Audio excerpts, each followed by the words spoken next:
Hello बच्चों, खेरा मार GST इसी क्लास में आपका स्वागत है। आज हम लोग दो चर वाले रैखिक समीकरण पढ़ने वाले हैं और इससे पहले हमने बहुपद और वास्तविक संख्या का सलूशन करवाया है।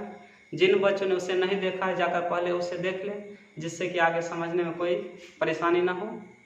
तो आज हम लोग दो चर वाले रैखिक समीकरण पढ़ेंगे और इससे पहले इसके बेसिक जान लेते हैं, क्या सब होता है, फार्मूला जान लेते हैं, जिससे कि प्रश्न को सॉल्व करने में कोई परेशानी ना हो।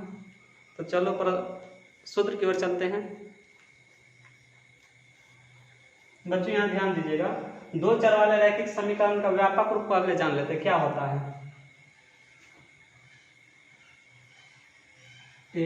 ax plus by plus c बराबर 0।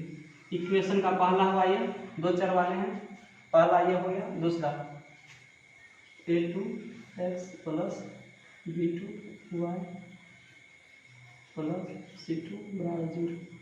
इक्वेशन सेकेंड हो गया। इसका व्यापक रूप है ये, और इसी से दो हल दिया रहता है, इसको सॉल्व करना रहता है।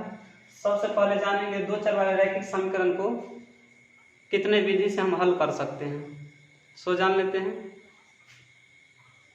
इसे हल करने की तीन विधियां हैं बच्चों, ध्यान दीजिए कौन कौन सी है।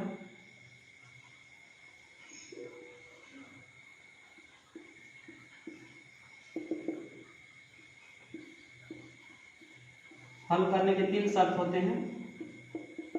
कौन तीन शर्त होते हैं अभी बताते हैं, कौन कौन सब शर्त होता है इसका।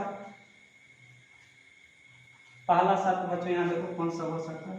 पहला हुआ a1 बटा a2 बराबर b1 बटा b2 बराबर नॉट। ये एक पहला शर्त है।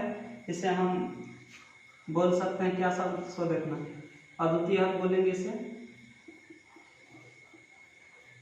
अद्वितीय हल, प्रतिच्छेदक रेखाएं,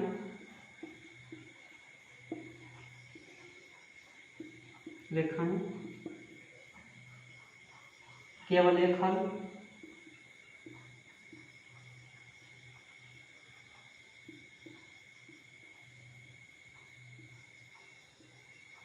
और इसे बोलेंगे अविरोधी। एक और नाम है जिसे संगत भी बोल सकते हैं, इसे संगत। इतना चीज इसमें इसे बोला जाएगा। इससे आपको बहुत अच्छा तरीका से सवाल पूछ लेगा, ये सब याद रखना। अद्वितीय हल, प्रतिच्छेदक रेखाएं, केवल एक हल, अविरोधी या संगत। प्रतिच्छेदक रेखाएं बच्चों इसलिए बोलते हैं क्योंकि दो रेखा इसे काटती है, इसलिए प्रतिच्छेदक रेखा बोलते हैं इसको। पहला ये हो गया। दूसरा देखते हैं, दूसरा शर्त क्या है। दूसरा शर्त है a1, इस समीकरण में से ले रहे हैं a1 a2 बराबर b1 b2 बराबर नॉट c1 c2। इसका भी कुछ बोला जाता है, इसका भी कुछ नाम है, दिया हुआ है कुछ नाम। इसको कैसे पूछ सकता है आपको। इसका पहला नाम है समांतर रेखाएं से बोलेंगे। समांतर का मतलब होता है एक दूसरे के समांतर जब आएगा तब कोई कटवे नहीं करेगा तो इसका कोई हल नहीं होगा। पहला ये हुआ, कोई हल नहीं।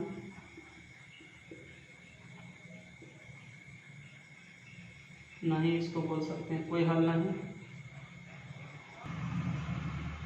विरोधी।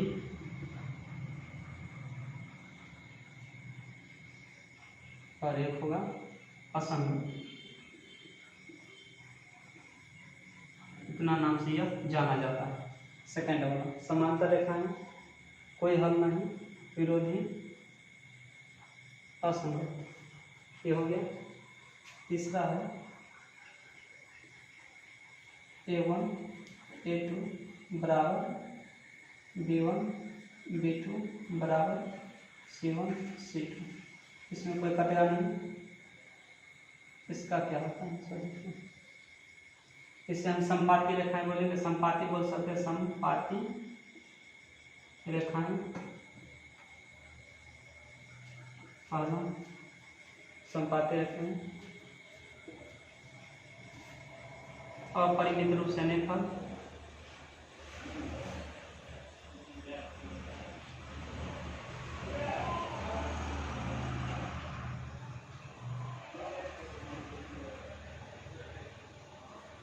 अपरिमित रूप से अनेकफल एक है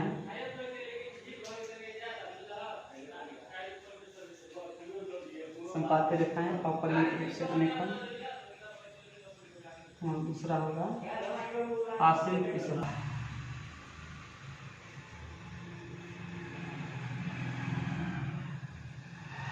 इतना नाम है इसका भी, अभी इसे स्क्रीनशॉट ले लेना, बहुत इंपॉर्टेंट है। इसी से दो चर वाले रैखिक समीकरण टोटल हल हो जाएगा, इसी से, इतने ही से, बस इतना से जो है दो चर वाले रैखिक समीकरण का पूरा सॉल्यूशन हो जाएगा। इसी से आपसे 4 से 5 नंबर का प्रश्न पूछा जाएगा, बहुत इंपॉर्टेंट है ये।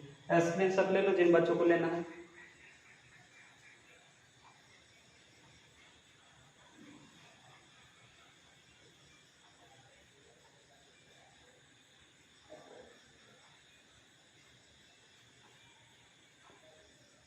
तो अब मिटा रहा है इसे, अब प्रश्न की ओर चलेंगे, बस इतना ही इसमें फार्मूला है।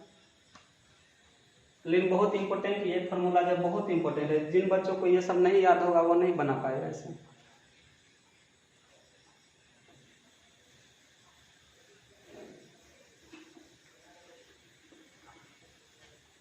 अब प्रश्न की ओर चलेंगे हम।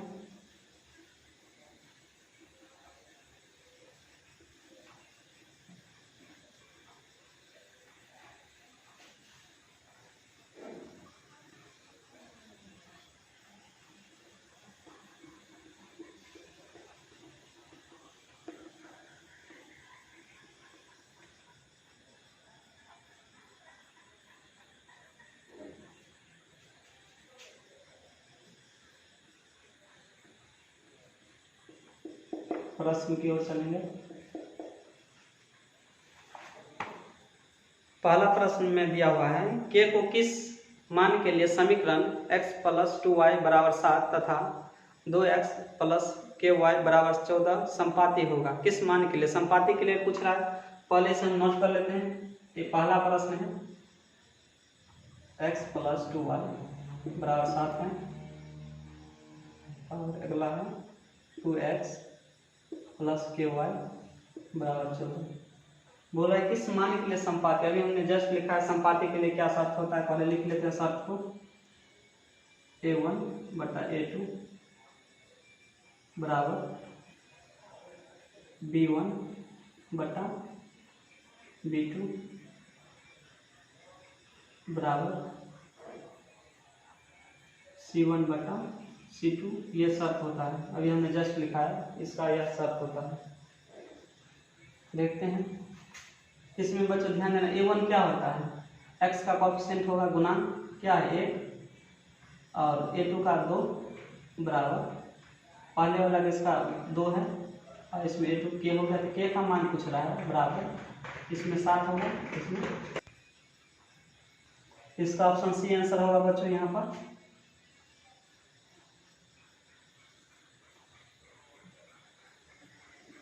नोट कर लेना।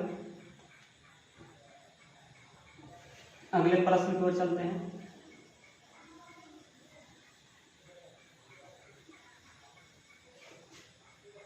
प्रश्न संख्या 2 है, समीकरण निकाय 6x - 2y + 9 = 0 और 3x - y + 12 = 0 का आलेख दो सररेखाएं हो तो क्या होगा। इसे भी लिख लेंगे पहले, माइनस है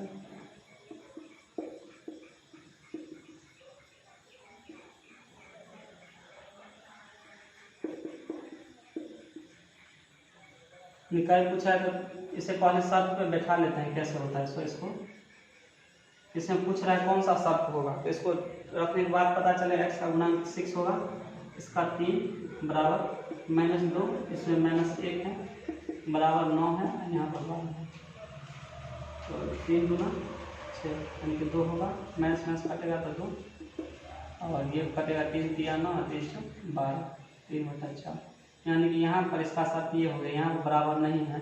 जब यहाँ पर बराबर नहीं होगा तो इसे हम समांतर बोल सकते हैं, समांतर रेखा ये हो गया।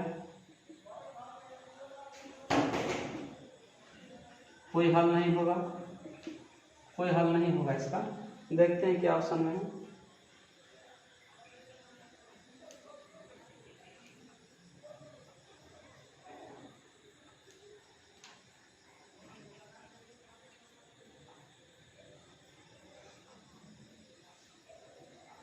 तो इसका आंसर जो बी होगा बच्चों,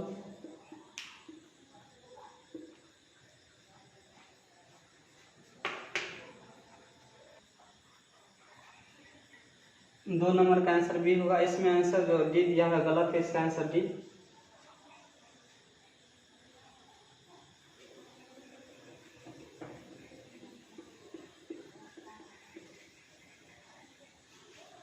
तीसरा प्रश्न,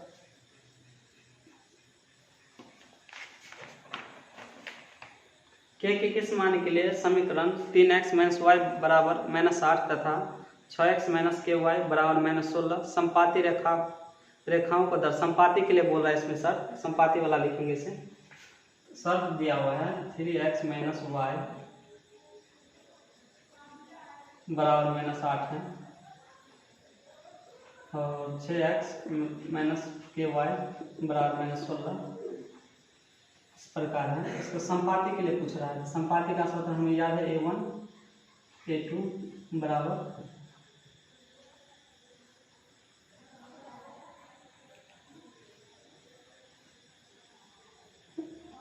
B1 B2 बराबर C1 C2 होता है।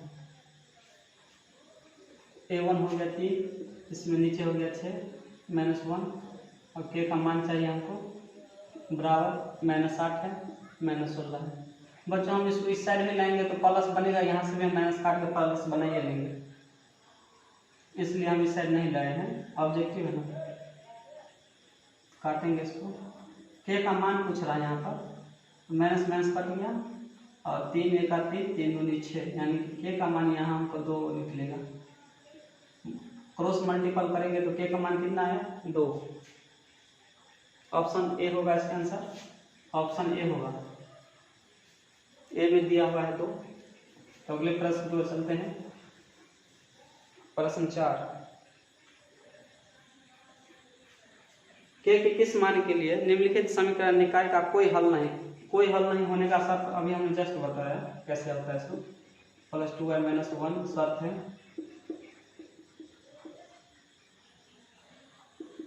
बराबर 0। कोई हल नहीं होने का शर्त ये A1 A2 होता है बराबर B1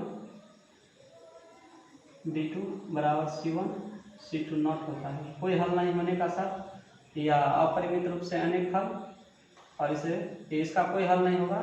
और इसका शर्त एक और नाम होता है समांतर रेखाएं से बोल सकते हैं, विरोधी बोल सकते हैं इसे, और असंगत बोल सकते हैं। इसका कोई हल नहीं होता, इसलिए इसमें k का मान निकालना है हम। तो देखते हैं k का मान क्या है। A1 होगा, x का कोएफिशिएंट 1 है, x का 5 नीचे में, इसका 2, इसका k। यहीं से निकाल लेते हैं, लिखने आगे लिखना कोई जरूरी थोड़ी ना है, लिख भी लेंगे कोई बात नहीं है इससे। -1 + 7 इस प्रकार है। k का मान पूछ रहा है, क्रॉस मल्टीपल करेंगे तो 5 दूनी 10, k का मान कितना है 10 आंसर है इसका। आगे ये भी पूछ सकता है, आगे वाला भी हो सकता है, इसलिए दोनों को निकाल कर चेक कर लेंगे हम कैसे होता है, इसका भी देखेंगे। तो यहाँ पर होगा k क्रॉस मल्टीपल 7 दूना 14 -14 होगा इसका। तो देखते हैं दोनों में से कौन ऑप्शन है। यहाँ पर बराबर नोट होगा, याद रखना।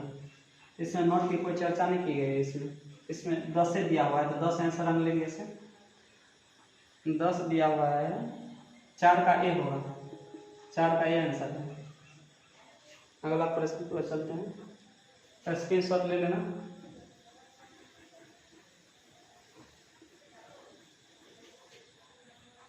पांचवा प्रश्न है,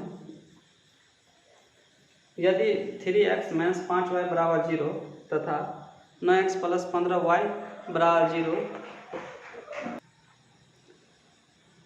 एक्स वाई का मान पूछ रहा है इसमें। तो इसको ऐसे निकाल सकते हैं,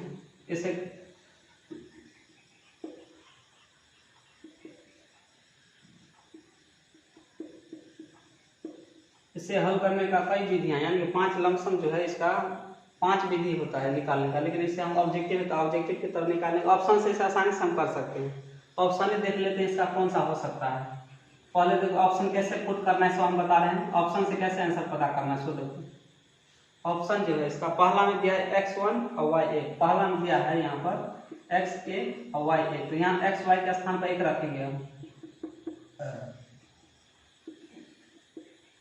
कितना है मैंने तो 0 आ जाएगा, तब बुझाओ समझ जाना कि वही आंसर होगा।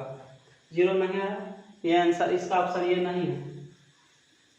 दूसरा ऑप्शन चेक कर लेते हैं, दूसरा सेकंड वाला। सेकंड में क्या दिया हुआ है देख लेते हैं। सेकंड में दिया हुआ है x0 और y0। देखते हैं इसको देखकर, यहाँ पर जब हम 0 रखेंगे तो 0 होगा, 5 को गुना करेंगे 0 से तो 0 माइनस 0 यानी कि 0। जब 0 बराबर आ गया तो आंसर इसका यही होगा। ये जो है बी में ऑप्शन दिया, इसका आंसर बी होगा। ऑप्शन से इस प्रकार आसानी से कर लेंगे सवाल को, नहीं तो इसको कर लुप्ति चाहे विलोपन विधि लगाने जाएंगे तो थोड़ा लंबा जाएगा, इसलिए हम ऑप्शन से चुन लेंगे। एक्स वाई के स्थान पर पुट करेंगे और इक्वल वाला यानी कि सामने बराबर वाला मान आ जाए तो वही आंसर होगा इसका। दोनों में आप रख चेक कर सकते हैं, इसमें भी रखेगा तो इतना ही होगा, तो ऑप्शन बी इसका आंसर होगा। 6 नंबर देते हैं। 6 के किस मान के लिए निम्नलिखित समीकरण निकाय एक अद्वितीय हल का बोल रहा है, यह समीकरण दिया हुआ है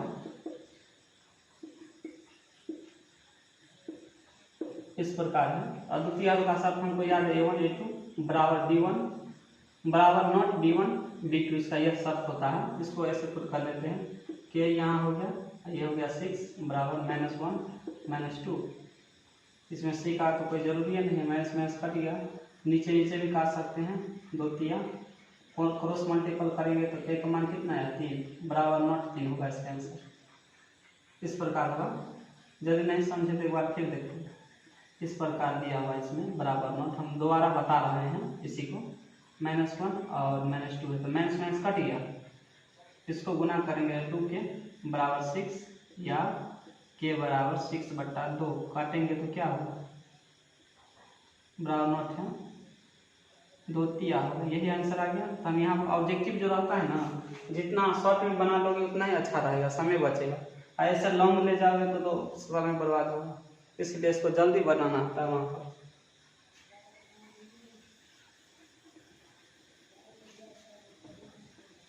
सात नंबर का प्रश्न है, रैखिक समीकरण युग्म को हल करने की कितनी बीजीय विधियां हैं, यानी बीजगणित में जो होता है इसका कितना विधि से हल किया जा सकता है। तो इसका विधि होता है 5, लेकिन ऑप्शन में 4 तक सीमित है तो 4 होगा आंसर। रैखिक समीकरण को हम 5 विधि से हल कर सकते हैं, लेकिन इसमें 4 दिया हुआ है, यानी कि अधिक 4 है, इसको 4, इसमें आंसर 4 होगा। सी इसका आंसर होगा, 4 विधि से हल कर सकते हैं इसको आसानी से। आप लोग पढ़े होंगे विलोपन विधि, वर्गुणन विधि, लुप्तीकरण विधि जो होता है, तुलनात्मक विधि भी होता है और होता है विधि 1-2।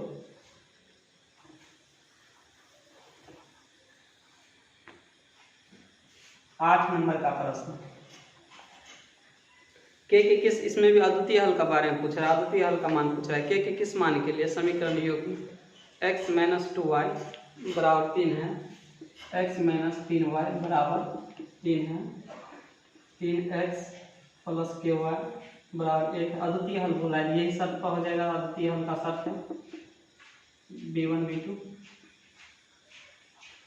a1 क्या है 1, a2 3 है, -3 है b1, और ये k है, k के मान निकलेगा यहाँ से, इसे क्रॉस मल्टीपल करेंगे तो k 1 को गुना करेंगे k और इसको गुना करें तो -9 होगा आंसर। तो k का मान जो बराबर नोट होगा, याद रखना जब अद्वितीय हल की बात हो ना तो बराबर नोट देना ना भूलें, क्योंकि ऑप्शन में बराबर नोट कर ऐसे कर दिया रहता है, और इसमें दिया हुआ है, इसमें दिया हुआ है। बच्चों यहाँ पर सवाल में मिसिंग हो गया थोड़ा, सवाल यहाँ पर कुछ छूट गया, इसमें x - 2 होगा, यहाँ पर 2 है दिया हुआ, यहाँ पर 2 है तो यहाँ पर 2 है तो यहाँ पर भी 2 लेंगे, 2 है यहाँ पर यानी कि इसका आंसर 3 दूना 6 होगा माइनस में। इसी प्रकार आंसर दिया हुआ है, इसका ऑप्शन जो होगा बी होगा इसका आंसर, बी। बहुत इंपॉर्टेंट ये प्रश्न, बार बार पूछा गया प्रश्न है ये।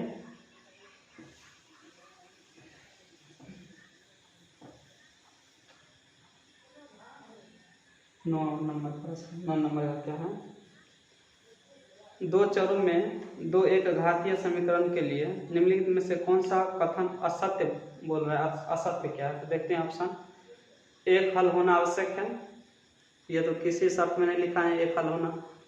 अनगणित हल होना हो सकता है, कोई भी हल नहीं हो सकता, ये भी लिखाए हैं। एक और केवल एक हल, ये भी लिखा है। इसका आंसर जो ए नंबर है, ए नंबर ऑप्शन इसका गलत है, असत्य है, ये असत्य है, असत्य है ए नंबर का आंसर ये होगा। असत्य के बारे में पूछ रहा है। 10 नंबर का क्या बोल रहा है देखिए, 10 नंबर का प्रश्न। 10 नंबर में दिया हुआ है रैखिक बहुपद के शून्यकों की संख्या 1 होगी। बहुपद में हमने पढ़ाया था कि रैखिक बहुपद के शून्यकों की संख्या 1 होती है, द्विघात बहुपद का शून्यकों की संख्या 2 होगा और त्रिघात बहुपद का शून्यकों की संख्या 3 होगा। तो इसका आंसर जो होगा बी होगा, रैखिक बी होगा। एक आंसर होता है रैखिक बहुपद का। 10 प्रश्न हो गया बच्चों, आज के लिए इतना ही रहेगा। इससे पहले जो बहुपद और वास्तविक संख्या का जो जिन बच्चों ने नहीं देखा है जाकर उसे देख लें, जिससे कि आगे समझने में कोई परेशानी न हो। और ये MBD का जो सॉल्यूशन है यहाँ पर बोर्ड में, इसे जो जिन विद्यार्थी को कोई प्रॉब्लम होगा और इसे पढ़ लेगा ना, जो 350 यानी कि 400 लमसम इसे ऑब्जेक्टिव इसमें का टोटल सॉल्यूशन हो जाएगा। जो बच्चा MBD जो हम पढ़ा रहे हैं अभी इसे पढ़ लेगा, यानी कि 100 ऑब्जेक्टिव में से 50 उसका इसी से हो जाएगा, एकदम सटीक है। इसलिए पहले इसे देख लेना, नहीं देखा तो अपने दोस्तों को भी बोलना कोई प्रॉब्लम हो ऑब्जेक्टिव में तो उसे देख ले। तो बच्चों वीडियो पसंद आया हो तो लाइक और सब्सक्राइब करना। तो आज के लिए इतना ही, धन्यवाद।